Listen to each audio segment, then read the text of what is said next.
भारतीय अरबपति गौतम अडानी और सागर अडानी के खिलाफ अमेरिकी क्रिमिनल केस को लेकर एक बेहद महत्वपूर्ण और सकारात्मक कानूनी विश्लेषण सामने आया है।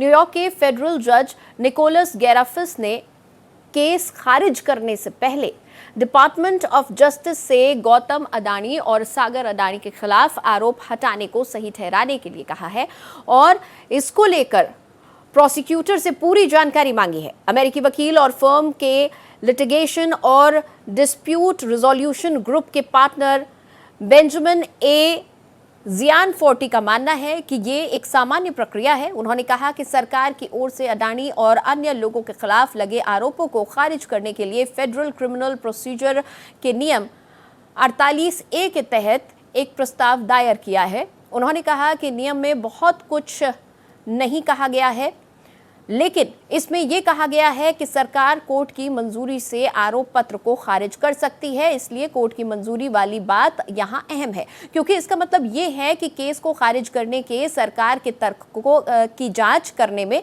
कोर्ट यानी कि जज गैराफिस और ईस्टर्न डिस्ट्रिक्ट ऑफ न्यूयॉर्क की कम से कम कुछ सीमित भूमिका तो है ही।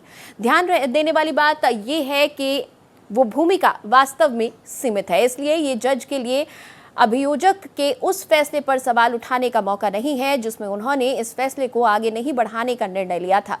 बात ये नहीं है कि कोर्ट डिपार्टमेंट ऑफ जस्टिस की समझ की जगह अपनी समझ को रखे।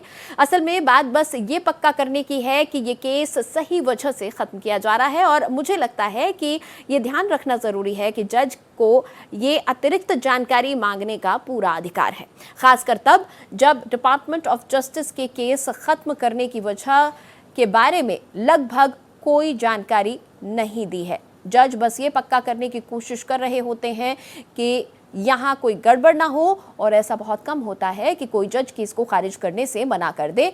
बेंजामिन ए जियानफोर्टी ने उम्मीद जताई है कि जज की ओर से दी गई डेडलाइन यानी कि 13 जुलाई तक जज को एक पत्र सौंपेंगे जिसमें विस्तार से बताया जाएगा कि उन्होंने ये केस वापस लेने का फैसला क्यों लिया है।